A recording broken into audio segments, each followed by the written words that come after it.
hodan cabdiraxmaaney su-aal baan ku weydiinaya heesta midhaheeda maadaa samaystay oo wadnahaagay ka timi markaasaad qaaday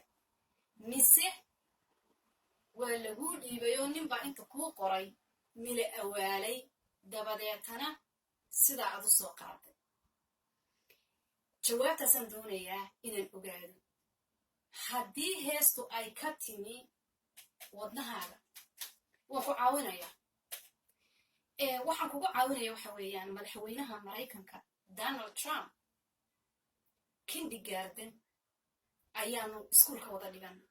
middle school elementary school high school college isagu markaa wuxuu bartay businesska anna waxaan bartay siyaasadda waanu isla shaqaynaa waxaan odhanayaa gabadhan iyo xaajigeeda ku soo qaad private jet airplane keli ah oo aan rakaab kale la soconin ha lagu soo qaado ilaa waan ogahay inaanay waddanka restricti lagu sameeyey soomaaliya oo lasoo geli karin loogti waa hadday heesta adigu aad midhaheeda leedahay oy wadnahaaga ka timi ya haddii kale